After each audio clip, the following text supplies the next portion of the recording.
Hey everyone, John from Nintendo Life here, and today we're reviewing the Ninja Gaiden Master Collection for Nintendo Switch. This review was originally written by the wonderful PJ O'Reilly and was adapted to video by me. Anyway, let's go.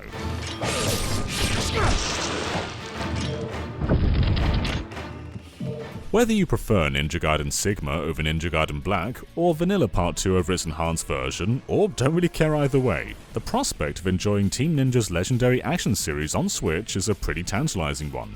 Here is a trilogy of games that, for all their many idiosyncrasies and aging elements, still possess the power to provide some seriously satisfying combat. All that these three respective games needed was a decent port job with a nice smooth frame rate and crisp, clear resolution. If that were the case, this would be an instant recommendation. But unfortunately, at least on Switch, Ninja Gaiden Master Collection just isn't what we hoped for.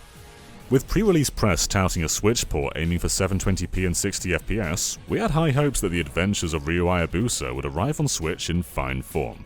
However, outside of the older first entry in the series, what we've actually got here is a disappointing offering that can either stick to its target resolution or intended frame rate for large chunks of time. This is a surprisingly messy conversion, a master collection that does these golden oldies absolutely zero favors. But first, let's try and be a bit positive. Getting stuck into the classic Ninja Gaiden Sigma, things do start off promisingly. We had essentially zero issues blasting through what's undoubtedly the finest entry in the series. Whether playing in docked or handheld modes, Ryu's version adventure is a smooth ride on Switch, as it really should be given its age. This really is Ninja Gaiden at its very best. A brutally tough but always fair challenge that demands you take the time to learn, approach every enemy with caution, and utilize each and every one of your combos, special moves, items, and ninpo. At 14 years of age, there are certainly aspects of this one that are well past their best, most notably, the camera. When jammed into a small area with multiple opponents, this can just be a pain in the backside. But beyond the expected issues, this holds up remarkably well in 2021. It's just a real joy and looks great undocked. Sigma may not be everyone's preferred version, and we fully understand why, but the underlying quality of the original game still manages to shine through. If you've never played Ninja Gaiden 1, you'll be blown away by how well this holds up. Truly one of the best action games of all time. Moving on to Ninja Gaiden Sigma 2, and well, in terms of gameplay, there's still plenty to enjoy in this more bombastic take on the franchise.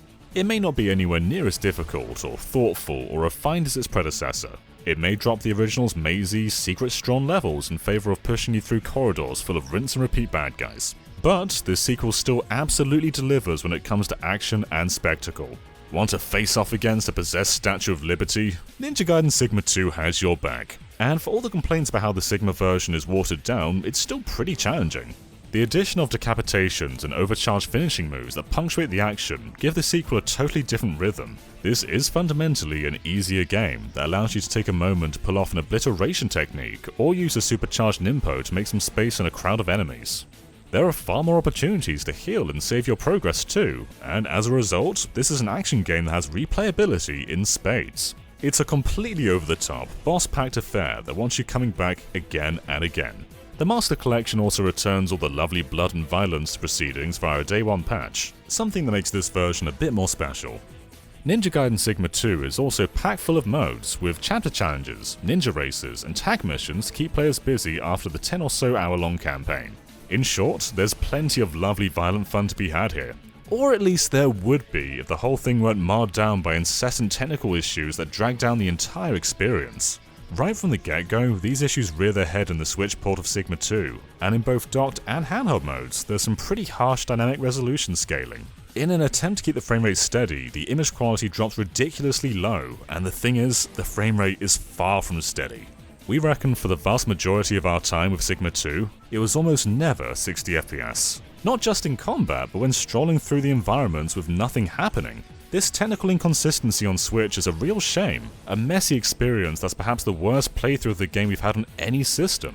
Its struggles have no rhyme or reason either. Even reasonably quiet stretches are stutteringly terrible as the resolution drops right down to a full-on pixelated mess, while busy areas, such as the infamous stair fight scene, perform surprisingly well for some reason. What you're left with as you play through this old classic is constant stuttering, and even in docked mode, a resolution that varies wildly and very noticeably from moment to moment. It's headache-inducing stuff, and this was not the way the game was meant to be played. Ninja Gaiden 3, Razor's Edge, doesn't fare much better here either. The London-based opening to this rather disappointing third entry in the series immediately sets off alarm bells. In handheld mode, this was a dark mess of pixels that chugs along. It's a chore to successfully time anything. When you switch to docked, it does fare better, and surprisingly more so than Sigma 2, but it still suffers ceaselessly in terms of overall image quality and frame rate. It looks and feels unpolished at all times, and you end up waiting uneasily for the next frame drop or jarring image blur.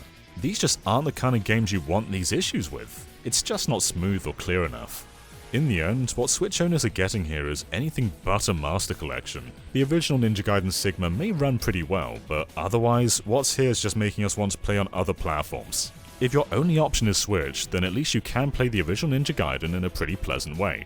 Otherwise, this is a thoroughly disappointing experience that delivers a stuttery, pixelated, and just rather unpleasant versions of Sigma 2 and Razor's Edge.